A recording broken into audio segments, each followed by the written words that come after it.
بسم اللہ الرحمن الرحیم۔ سوال: کیا ماہ محرم میں کوئی جائز خوشی کی تقریب منعقد کرنا یا منگنی کرنا یا نکاح کرنے کی تقریب کرنا جائز ہے؟ جواب: ماہ محرم میں بھی دیگر مہینوں کی طرح جائز خوشی کی تقریبات منعقد کرنا یا منگنی کرنا یا نکاح کرنا بالکل جائز ہے۔ اس حوالے سے قرآن و سنت میں واضح اجازت موجود ہے اور قرآن و سنت میں ماہ محرم کے حوالے سے کوئی ممانعت وارد نہیں ہوئی، لہٰذا دیگر مہینوں کی طرح ماہ محرم میں بھی جائز خوشی کی تقریبات منعقد کرنا یا منگنی کرنا یا نکاح کرنا بالکل جائز ہے۔ پیارے نبی صلی اللہ علیہ وسلم نے متعدد نکاح ماہ محرم میں فرمائے، اسی طرح صحابہ کرام میں بھی مثالیں موجود ہیں، اور اسی طرح اہل بیت عظام کے اندر بھی یہ اجازت موجود ہے کہ انہوں نے بھی ماہ محرم کے اندر نکاح کیے ہیں اور شادیاں کی ہیں، لہٰذا قرآن و سنت میں اس حوالے سے کوئی ممانعت موجود نہیں، بلکہ ماہ محرم چونکہ ایک مقدس مہینہ ہے، 4 مقدس مہینوں میں سے سر فہرست ایک مقدس مہینہ ہے، اور نکاح کرنا پیارے نبی صلی اللہ علیہ وسلم کی سنت ہے، اور سنت کام ایک مقدس کام ہوتا ہے، تو مقدس مہینے میں مقدس کام کرنا ممنوع کیسے ہو سکتا ہے؟ یہ تو عقل اور نقل دونوں کے خلاف ہے۔ مقدس مہینے کے اندر مقدس کام کرنا زیادہ فضیلت کا باعث تو ہو سکتا ہے، لیکن ممانعت کا باعث نہیں ہو سکتا، لہٰذا قرآن و سنت کی روشنی میں دیگر مہینوں کی طرح ماہ محرم کے اندر بھی منگنی کرنا یا شادی کرنا بالکل جائز ہے۔ اور محرم کا مہینہ تو ایک فضیلت والا مقدس مہینہ ہے، اور پیارے نبی صلی اللہ علیہ وسلم نے فرمایا، رمضان المبارک کے بعد اللہ کے مہینے محرم کے روزے رکھنا سب سے افضل روزے رکھنا ہے۔ تو یہ مہینہ تو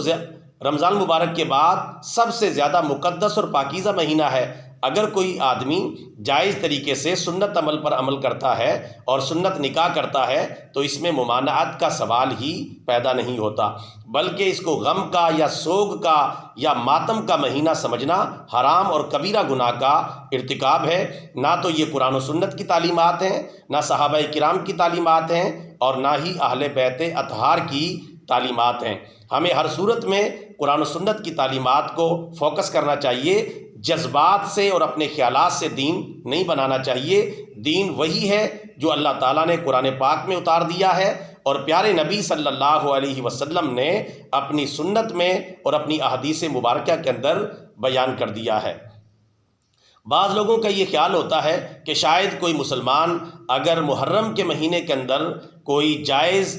خوشی کی تقریب منعقد کرتا ہے یا کوئی منگنی کرتا ہے یا نکاح کرتا ہے تو خدا نہ خواستہ نعوذ باللہ ثم نعوذ باللہ وہ شہدائے کربلا کی قربانیوں کو گہنانے کی کوشش کر رہا ہے، یا ان پر پردہ ڈالنے کی کوشش کر رہا ہے، یا نعوذ باللہ استغفر اللہ ان پر خوشی منا رہا ہے۔ ایسا بدبخت اور بے ایمان جو شہدائے کربلا کی قربانیوں کو گہنانے کے لیے اس طرح کی خوشی کی تقریبات منعقد کرے، اس سے بڑا تو بے ایمان آدمی کوئی نہیں ہو سکتا، اس سے بڑا تو بدبخت آدمی کوئی نہیں ہو سکتا۔ لیکن اگر کوئی ایسا نہیں کرتا تو کسی کی نیت پر حملہ کر کے یہ کہنا کہ وہ شہدائے کربلا کی قربانیوں کو نہیں مانتا، یا شہدائے کربلا یا اہل بیت اطہار کی محبت اس کے دل میں نہیں ہے، تو یہ بالکل جھوٹ ہے اور یہ بھی غلط بیانی ہوگی۔ لیکن اگر کوئی جان بوجھ کر خدا نہ خواستہ ایسا کرتا ہے، حالانکہ کوئی مسلمان ایسا کر نہیں سکتا، لیکن پھر بھی جان بوجھ کر کوئی آدمی جو کلمہ گو ہو ایسا کرے تو ایسا آدمی بدبخت ہوگا اور بے ایمان ہوگا،